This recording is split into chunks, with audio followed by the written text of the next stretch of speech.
살아갈수록 참 인생이 어렵다는 걸 많이 느끼죠. 또 나이가 들수록 관계가 자꾸만 확장이 되고 복잡해집니다.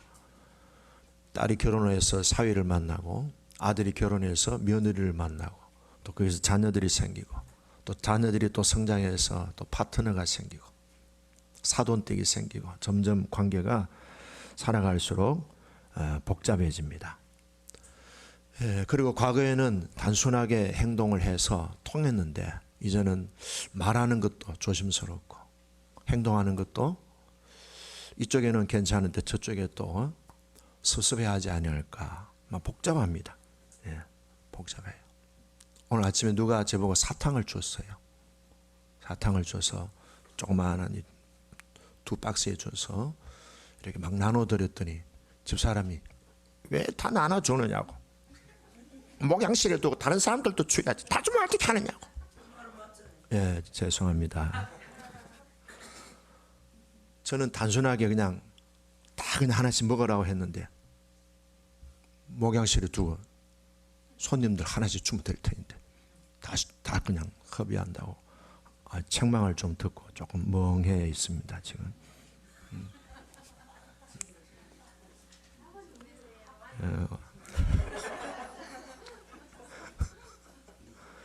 근데 결론은 아내가 참 지혜롭다.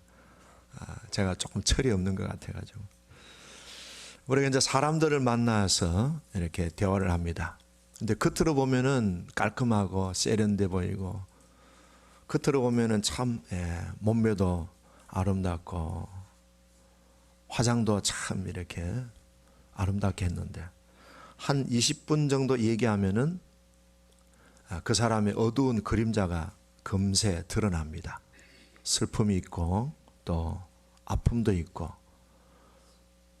혼자만 갖고 있는 남 모르는 비밀스러운 고통도 있고 그렇습니다. 근데 사람들이 겪는 일들 가운데서 제일 고통스러운 일이 있다면요, 억울한 일을 겪을 때가 아닐까 하는 거예요. 아마 여러분들이 아마 기억하실 거예요. 한 2, 3년 전인가 우리나라에 유명한 육군 장군이 있어요. 투스타인데요. 검찰에 이분이 가서 조사를 받고 나왔는데 그날 바로 목숨을 끊었습니다. 육군사관학교를 졸업해서 정말 투스타가 되기까지 얼마나 긴장하고 집중을 했겠습니까? 군인은 명예로 살고 명예로 죽는다. 뭐 말은 맞아요. 그런데 그 명예가 좀 먹칠을 당한다고 해서 죽는다면은 참 이 세상이 얼마나 어둡고 침침해질까 하는 생각이 듭니다. 그래도 우리 예수 믿는 사람들은 명예에 살고 명예에 죽는 게 아니고 우리는 예수로 살고 예수로 죽는 겁니다. 때때로 명예가 먹칠을 당하고 때로는 좀 얼굴이 뜨끈뜨끈할 정도로 수치도 상처도 또 부끄러움도 겪지만은 우리는 끝까지 살아가야 돼. 살아가시길 바랍니다. 아무리 밑바닥에 있어도요, 밑바닥에 있어도 때가 지나가면은 다 모든 것이 합력하여 반드시 우리에게 유익이 될 줄로 믿습니다. 지금 당장의 고통만 생각하지 마시고. 그래서 오늘 제목은요, 오늘 제목이 뭔가 하면은 억울함을 푸는 비결입니다. 어떻게 우리가 인생에서 억울한 일을 당하지 않는 사람이 있을까요? 다 있어요. 다 있어요. 한 번도 겪어보지 않은 사람은 없을 거예요. 또 한편 내가 또 다른 사람을 억울하게 하는 일도 있을 수 있습니다. 오늘 제가 이 본문을 여러분들한테 소개하기 전에 또 다른 한 인물 모세에 대한 부분도 여러분들에게 잠깐 말씀을 드리려고 합니다. 모세가 이스라엘 백성들을 이끌고 애굽에서 이제 출애굽을 해서 광야를 지나고 가나안 땅으로 갑니다. 40년 광야 생활입니다. 이스라엘 백성들이 한 장정만 60만 명이니까 아내, 할아버지, 할머니, 자식들 다 치면은 제가 볼 때는 한 300만 명 정도 되지 않을까. 그 많은 백성들을 이끌고 갈 때 얼마나 말이 많았겠습니까? 자, 지금 제가 말씀드리는 것은 민수기 11장에 나오는 내용인데요. 이스라엘 백성들이 애굽에 나와가지고 식량이 떨어지고 그러니까 하나님 앞에 기도했더니 만나를 주셨어요. 근데 만나를 늘 먹는데 처음에는 이스라엘 백성들이 만나를 먹더니 와 대박이다. 이거는 백종원이도 흉내 못 내는 맛있는 만나다. 이런 얘기했어요. 와 기가 막히다. 와 역시 우리 하나님은 최고다. 이거는 사람이 만들 수 없는 하늘의 식당에서 만들어진 하늘 식당에서 준 음식이다. 와 이렇게 다들 좋아하고 기뻐했어요. 근데 시간이 갈수록 사람들의 입맛이 변질되기 시작했어요. 나중에 뭐라 하는 거? 아유 기름 냄새가 나 그래요. 아유 눅눅해지는 것 같아. 아유 맛 누구 말 맞다나 맛대가리가 없는 것 같아. 이렇게 그러다가 사람들이 옛날을 생각하면서 야 우리 옛날에 애굽에서 비록 노예 생활을 했지만 우리가 애굽에 있을 때는 생선도 먹고 오이도 먹고 참외도 먹고 부추도 먹고 그 다음에 파도 먹고 만도 먹고 부추 파 마늘은 무슨 음식 재료입니까? 사람들이 부추 파 마늘은 기력에 좋다 해가지고 많이 먹지 않습니까? 아 그런 거 생각나는 거예요. 지금 우리는 이 광야에서 오직 만나만 맨날 먹고 있으니까 우리 체력이 너무 바닥이야. 정력이 너무 떨어졌어. 우리가 체력을 정진하기 위해서 고기를 먹어야 돼. 그래서 모세한테 가서 고기를 먹게 해주세요. 우리에게 고기를 먹게 해주세요. 고기 먹게 해달라고 모세한테 찾아가서 막 원망하고 불평했습니다. 나중에 이제 시간이 점점 지나가니까 이 사람들이 그냥 얘기하니까 안 되니까 그 다음 어떻게 했어요? 울면서 얘기했어요. 울면서 우리로 고기 먹게 해주세요. 이런 게 아니고 우는 목소리로 고기 먹게 해주세요. 누가 잘하는데 수강연습 해보세요. 울면서 고기 먹게 해주세요 하고 물어보세요. 울면서 해보라고. 해봐. 시작. 한 번 더. 웃기고 있네. 울으라니까. 울면서.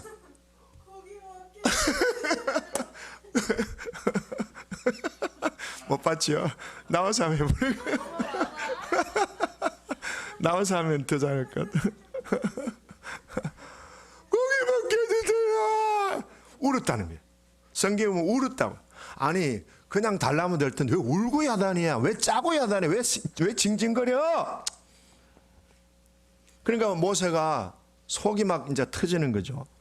고기 먹게 해주세요. 막 울고 하니까 상상을 해보세요. 모세가 얼마나 기가 막히겠어요.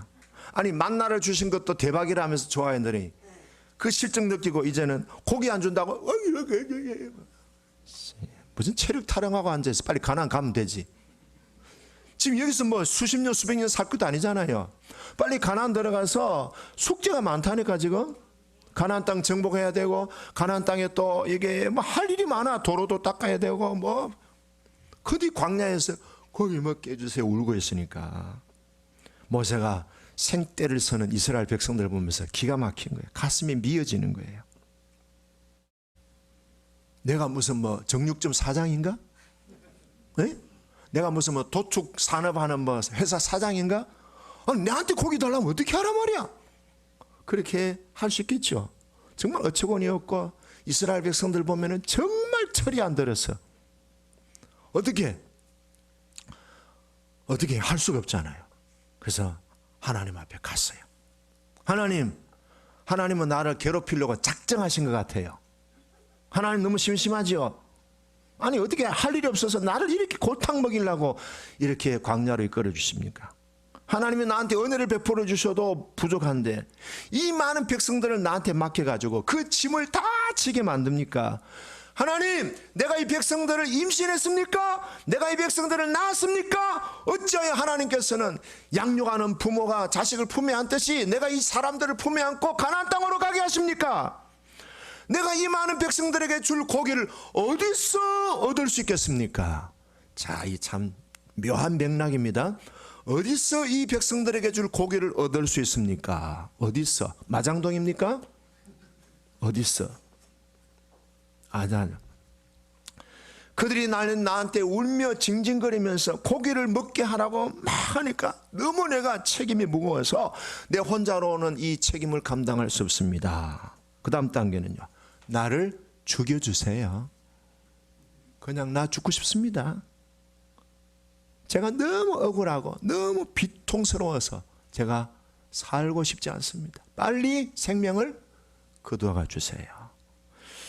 자, 모세가 이런 기도를 드린 걸 보면은 인간이 억울한 일을 겪고 너무 비통한 일을 당하면은 죽고 싶을 정도로 벼랑 끝까지 가는 건 있을 수 있는 일인 것 같아요.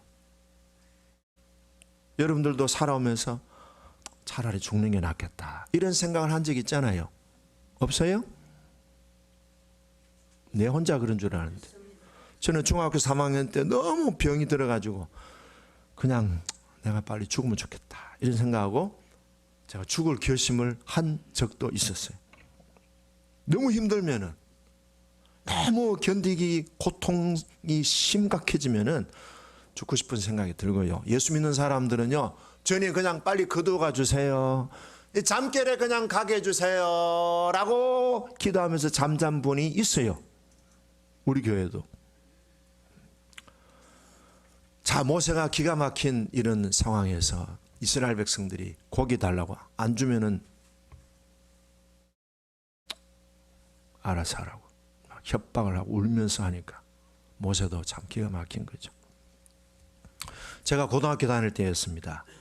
집안이 가난해가지고 등록금을 제대로 못 냈어요. 그 늘 어머니하고 제가 아침마다 신경전을 벌입니다. 엄마 오늘 등록금 가져가야 되는데 가 그냥 없어. 맨날 내가 뭐 은행 뭐 내가 뭐 창구냐? 손만 내면 무조건 돈 달라고 그러시지. 저 집집안에는 장학금 받아가지고 3년 동안 장학금 받아가지고 등록금도 없이 학교 다녀. 알았어요. 공부 못하니까 그냥 투들투들 갔어요. 근데 이제 선생님 오늘 안 가져오면 너가 집에 보낸다 하는데 그날이 된 거예요. 그래가지고 제가 또 엄마 오늘 등록금 마감일인데 오늘 내야 돼. 안 되면 집을 보낸대. 없다. 야 오늘 큰일 났구나. 그때 속이 막 부글부글 끓었어요. 어머니를 딱 째려봤어요. 그때 제가 이런 말 했어요. 책임도 못 지면서 왜 났습니까? 등록금도 못 주면서. 그랬어요. 근데 딱 스쳐지가는 생각이 아이고 엄마가 힘들겠구나. 우리 엄마 안 그래도 불쌍한데. 그래가지고 제가 그냥 학교로 그냥 도망가듯이 갔어요. 근데 제가 성경 읽다가 이걸 봤어요. 이사야 45장 10절에 아버지한테 왜 낳았느냐 묻고 엄마한테 뭘 낳으려고 이렇게 해산의 수고를 했느냐라고 따지는 자식은 화가 있을진저. 그걸 보고 제가 회개를 많이 했습니다. 혹시 부모님한테 왜 나를 낳았어요? 라고 한 번이라도 말한 사람 손 들어보세요. 우리 교회는 아무도 없네. 제발. 어이구 주여. 목사를 닮아가지고 이게 다 제 탓입니다. 그런 사람에게 화가 있을진지 그랬어요. 부모가 낳고 싶어서 뭐 자식을 낳고 낳기 싫어서 안 낳고 그렇습니까? 생명이라는 것은 하나님의 주권 속에 있는데 우리가 이 땅에 다 태어난 거는 부모의 어떤 그런 힘도 있지만은 궁극적으로는 하나님이 우리를 이 땅에 분명히 뜻과 목표와 비전에 계셔서 우리를 보내주셨는데 그 등록금 좀 못 냈다고 해서 책임도 못 지면서 왜 낳았느냐고 부모님에게 항의하는 것은 하나님에게 항의하는 거라고. 그래서 제가 이 말씀을 보고 회개를 많이 했습니다. 그리고 제가 어머니한테 가서 사과를 했어요. 어머니 그때 등록금 안 주셔가지고 내가 엄마한테 책임도 못 지면서 왜 낳았느냐고 한 말 내가 취소하고 회개합니다. 괜찮다. 밥이나 많이 먹으라 그러시더라고요. 회개하면 돼요. 네, 그 말은 하면 안 돼. 성아야 수정이도. 그 제가 옛날에 자주 부르던 노래가 있었어요. 가엾은 어머니 왜 나를 낳으셨나요? 이거 이제 안 부르기로 했어요. 요거는 이제 설교 중에 여러분들한테 이제 좀 이제 웃게 하려고 하는 것이지 이제 그걸 안 부르래요. 모세가 힘드니까요 나를 죽여주세요. 하나님 오늘 알았다 이리 와 모가지 가져와. 하나님이 그렇게 하실 분은 아니잖아요. 또 하나님이 그러는 말씀을 들었을 때 얼마나 속상하겠어요. 분명히 모세를 하나님의 뜻이게 있어서 이 땅에 보내셨고 모세에게 분명한 민족의 지도자로서 이스라엘 백성들을 가나안 땅으로 이끌어가는 사명을 주었는데 하나님이 모세의 말을 들으시고 죽였어요? 안 죽였어요. 모세야 그랬어요. 어떻게 했다고요? 모세야. 굉장히 사랑스러운 음성으로 모세를 불렀어요. 백성들 가운데 노인들 가운데 70명의 지도자들 장로로 세울 수 있는 사람들 70명을 모아라. 그리고 아까 모세가 뭐라 그랬죠? 내가 어디서 이 많은 백성들을 먹일 수 있는 고기를 얻겠습니까? 했는데 하나님이 이렇게 답변하셨어요. 내일 아침에 70명 데리고 내 앞에 서라. 어디요? 내 앞에 서라. 하나님이 물으신 대로 빠르게 정확하게 답변을 해주시. 내 앞으로 온나? 내 앞으로 오면 된다. 내일 내가 너희로 하여금 고기를 먹게 해줄 것이다. 그래서 그 다음날 모세가 70명의 백성들 그 대표들을 불러가지고 하나님 앞에 성막 앞에 딱 섰어요. 그랬더니 하나님이 갑자기 바람이 휘 불게 만드는데요. 시꺼먼 바람이 오는데요. 보니까 뭐가 있어요? 메추라기가 막 그냥 비 오듯이 쏟아지는 거예요. 와, 이스라엘 백성들이 얼마나 먹었는지. 하나님이 뭐라 하셨는가 하면은 냄새를 맡기 싫을 정도로 먹여주겠다. 우리말로 하면은 배 터지도록 먹여주겠다 이 말이에요. 그래서 배 터지도록 이스라엘 백성들이 먹었어. 자, 우리는 여기서 이스라엘 백성들이 모세한테 원망을 하고 모세한테 막 고기 먹게 해달라고 막 요청할 때 모세가 얼마나 마음속에 억울했겠습니까? 내가 뭐 당신들 낳은 것도 아니고 당신 부모도 아니고 당신들의 내가 무슨 정육점 사장도 아닌데 나보고 고기 먹게 해달라고 하니까 정말 모세는 억울하고 힘들었죠. 근데 어떻게 했습니까? 그 억울했던 마음을 사람들하고 맞짱 뜨고 사람들하고 뭐 했어요? 설득을 시키고 사람들한테 논리적으로 설명하고 그러지 않았어요. 어떻게 했어요? 하나님께 그대로 올려드렸어요. 하나님께 그대로 올려드렸어요. 올려드렸더니 하나님이 그렇게 메추라기를 비처럼 내려서 이스라엘 백성들에게 실정이 날 정도로 정말 배가 터지도록 먹게 해주셨어요. 자, 억울한 일을 당하는 이 억울한 일에 대한 푸는 방법의 원리는 이거예요. 자, 오늘 이제 본문인데요. 오늘 109편의 이 시편 내용은요. 배경이 어디에 있는가 하면 사무엘상 24장에 이 배경이 있습니다. 다윗이 사울 왕에게 쫓겨다닐 때였습니다. 근데 그 당시에 많은 가짜 뉴스들이 막 이렇게 돌아다녔어요. 어떤 뉴스인가 하면은 다윗이 사울 왕을 죽이고 왕이 되려고 한다 하는 이런 소문이 막 퍼진 거예요. 다윗이 생각할 때는 어처구니 없는 소문이고 너무너무 억울한 생각이 든 거예요. 자, 그런 가짜 뉴스를 들으니까 사울 왕도 막 화를 내고 또 그 다음에 불안하기도 하고 다윗에 대해서 두려움도 느끼고 해가지고 3,000명이나 되는 군대를 끌고 다윗을 죽이려고 쫓아다니는 거예요. 이스라엘 나라에 가면은 동굴이 많아요. 동굴. 스케질로 되어 있기 때문에 이렇게 흙을 파면은 쉽게 파져요. 근데 공기가 딱 접촉되면은 굉장히 단단해져요. 그런 굴들이 많은데 어느 날 다윗이 사울 왕이 쫓아온다 하니까 굴 속에 숨었어요. 굴 속에 자기 그 그룹들, 자기 그 동료들과 함께 굴 속에 깊이 들어가서 숨어 있었습니다. 굴 속에 들어가면 컴컴하게 안 보이니까. 근데 마침 그 길을 걸어가던 그 길을 수색하던 사울 왕이 화장실에 가고 싶은 거예요. 근데 왕이 대놓으니까 아무데나 화장실에 갈 수도 없고 그래서 이제 동굴 속으로 이제 보러 간 거예요. 그 조금 이제 깊이 들어가니까 근데 어떻게 들어간다고 한 게 다윗이 숨어 있는 그 동굴로 들어갔어요. 이게 참 신기한 일이죠. 그래가지고 옷을 이렇게 내리고 이래가지고 용변을 보는데 다윗이 안에서 다 보는 거예요. 지금 보이잖아요. 미리 들어가 있으니까. 근데 사울 왕은 뭐 밝은 데 있다가 어두운 데 들어오니까 잘 안 보이지만 다 보고 있는 거예요. 옷을 덜치고 하면서 용변을 보는 모습 다 보잖아요. 그때 다윗의 참모가 대장님 지금 기회입니다. 하나님이 주신 기회입니다. 모든 고난과 시련을 끝장낼 수 있는 절호의 찬스가 왔습니다. 한 번에 끝내십시오. 망설이지 마세요. 지체하지 마시고 한 방에 그냥 끝낼 수 있습니다. 안 되면 내가 할까요?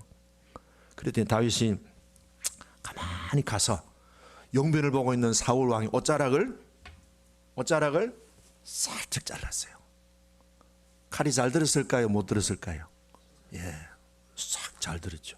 샥, 우리나라 카트 칼처럼 샥, 소리도 안 나게. 용변을 보는 사울 왕도 의식이 안 될 정도로 샥 잘랐어요. 그런데도 다윗은요, 왕의 옷자락을 자른다는 그것 때문에 가책을 느낀 거예요. 그러면서 자기 동료들에게 얘기했습니다. 하나님의 기름 부음 받은 주의 종을 치는 것은 하나님이 금지하신 것이다. 사울 왕은 여호와의 기름 부음을 받은 자다. 그러면서 사울 왕을 해하지 못하도록 단속을 했습니다. 자, 용변을 보고 이제 동굴을 나가가지고 저 산 밑길로 가는 사울 왕을 보면서 다윗이 올라가지고 이제 얘기합니다. 내 아버지여, 내 아버지여, 내 아버지 왕 사울 왕이여, 다윗이 왕을 죽인다고 하는 이상한 소문을 어찌 믿으십니까? 보세요, 이 옷자락은 당신의 옷자락입니다. 하나님은 나에게 당신을 해할 수 있는 기회를 주셨지만 나는 당신을 해하지 않았습니다. 내 손에 죄와 악이 없다는 것을 보셨지요? 하나님이 나를 판단해 주시길 바랍니다. 나는 너무 억울합니다.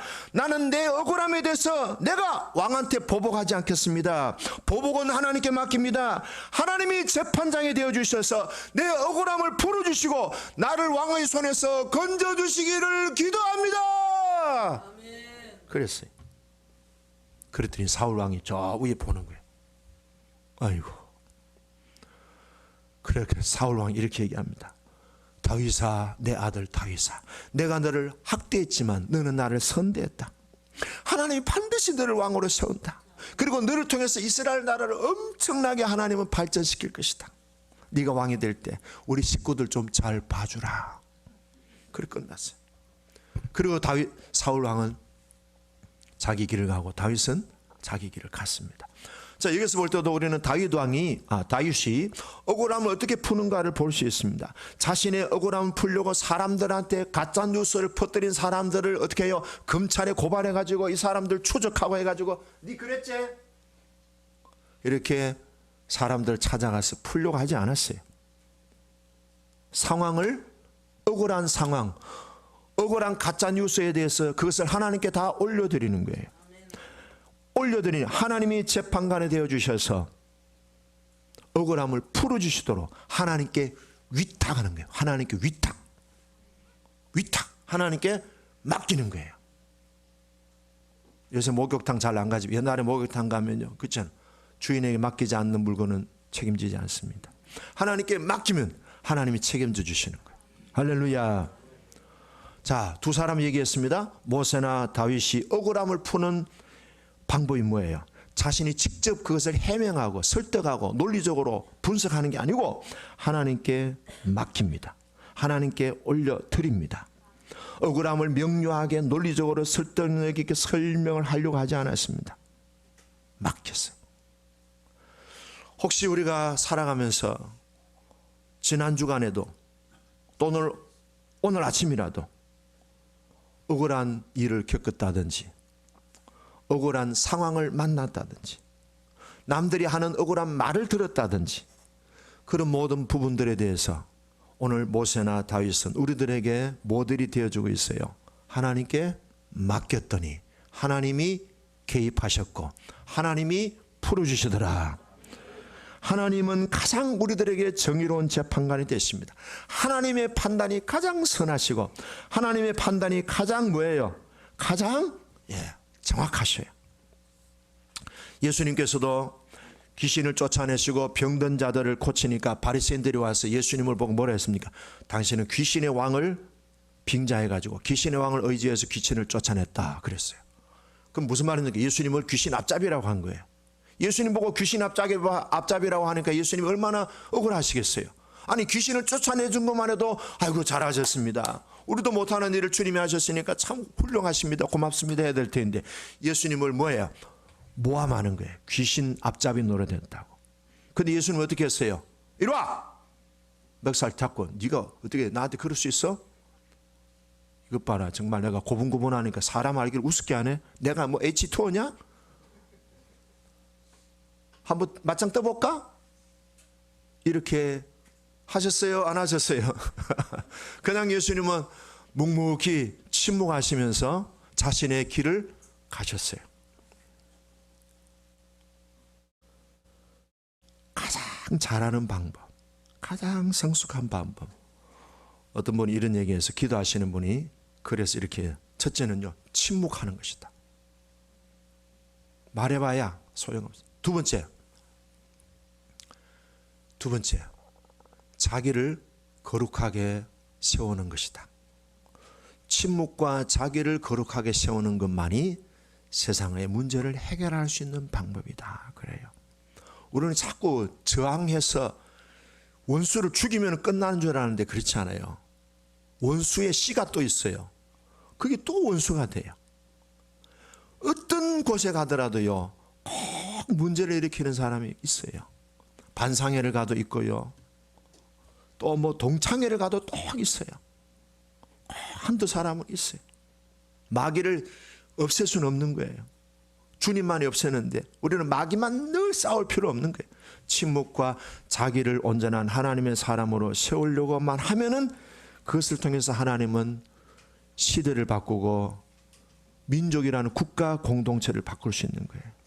그냥 묵묵히 자신의 길을 가십시오. 예수님처럼 사명완수의 길을 가시면 됩니다. 시편 46편 1절에 보면은 하나님은 우리의 피난처시요 힘이시니 그랬습니다. 한번 따라해봅시다. 하나님은 나의 피난처이십니다. 예, 그걸 선포하시면 돼요.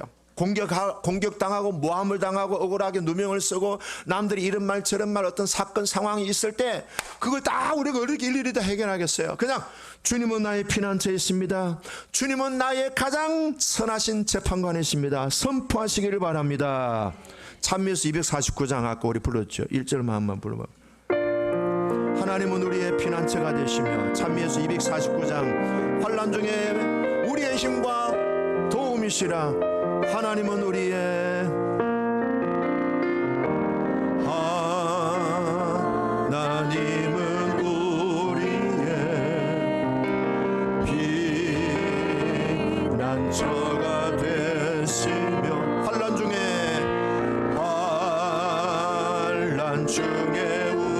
우리의 힘과 도 너희는 가만히 있어.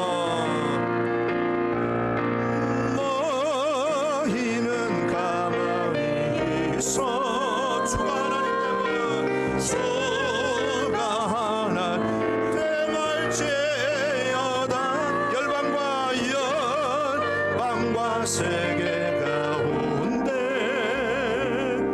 주가 높임을 받으리라. 하나님은 나의 피난처가 되십니다. 그것만 선포하세요. 하나님은 나의 재판관이 되십니다. 그것만 선포하세요. 말씀이 능력이 있어서 우리의 모든 갈등 상황, 억울한 상황을 풀어나가게 하실 줄로 믿습니다. 자, 사람들이 악한 말들에 대해서 뭡니까? 다윗은요 4절에 보니까 뭐라 합니까? 4절 같이 볼까요? 109장 4절 시작. 나는 사랑하나 그들은 도리어 나를 대적하니 나는 이것도 그래요. 따라합시다. 나는 기도할 뿐이라. 지난주에 미셸 오바마 여사에 대해서 잠깐 얘기했습니다. 많은 사람들이 미셸 오바마를 보고 뭐라 했습니까? 원숭이라 그랬어요. 원숭이라고 놀려대는 것에 상처를 많이 받았어요. 그때 미셸 여사는 이렇게 얘기했습니다. 나는 우리를 움직이는 나쁜 충동과 좋은 충동 사이에 선을 긋고 나는 나쁜 충동에 휩쓸리지 않았습니다. 나는 품위 있게 살아가려고 노력했습니다. 우리가 분노를 느끼고 절망을 느끼고 그리고 상처를 입고 공황 상태로 빠질 수 있는 것은 누구나 할 수 있는 일입니다. 그러나 그것들이 우리를 도랑에 처박지 않도록 조심하는 것이 중요합니다. When they go low, we go high. 2021년 8월 14일 날 기사에 이런 내용이 있어요. 그때 삼성의 이재용 부회장이 207일 동안 수감당한 적이 있어요. 근데 아침에 30분 동안 하루에 운동 시간을 준대요. 그럼 그 수감하는 그 교도소가 얼마나 작은 데입니까? 그런데 우통을 벗고 이재용 부회장이 30분 동안 전력을 다해서 뛴대요. 나중에도 땀이 쫙 빠질 정도. 그렇게 체력 관리를 했다는 거예요. 그리고 독방에 있을 때 스쿼트 운동을 하루에 1시간씩 했다는 거예요. 그리고 사람들 만나면 늘 웃으면서 인사를 했다는 거예요. 이재용 씨 웃는 얼굴 기억나죠? 이렇게. 진짜 자연스럽게 나오는 것 같아요. 그리고 이 사람은 일체 사식을 먹지 않고요. 그 수감되는 가운데서도 교도소에서 주는 음식만 먹었다는 거예요. 그래서 늘 사람들 보면 항상 인사 잘하고 웃는 거예요. 교도소에서 인사하는 게 가능하겠어요? 웃는 게 가능하겠어요? 아이씨, 더럽게 재수 없어가지고, 아이씨, 꼴도 보기 싫어. 근데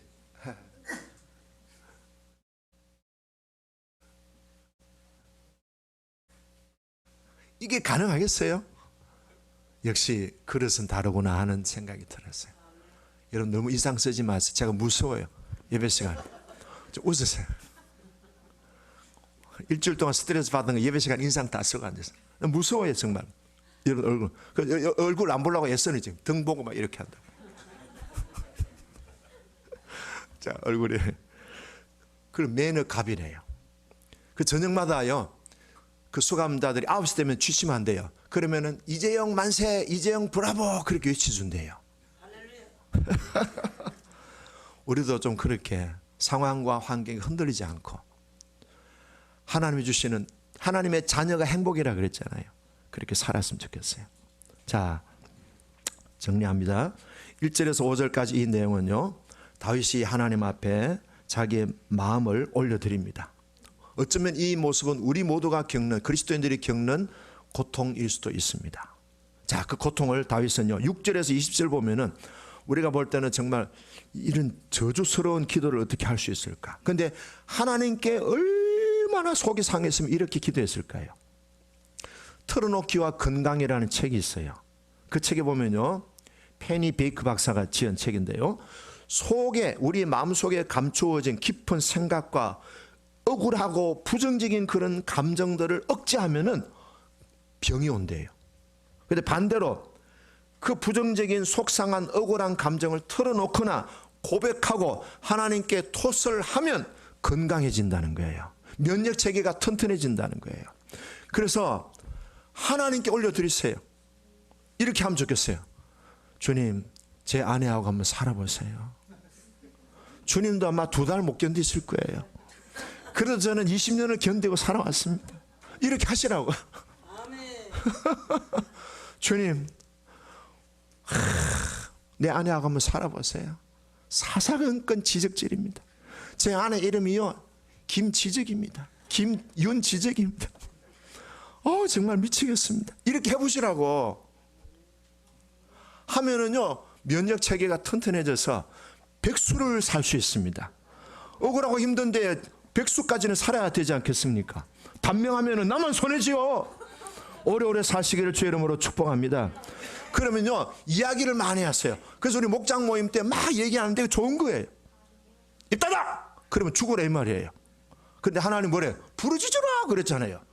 나에게 고하라 그랬잖아요. 그러니까 부르짖고 막 하세요.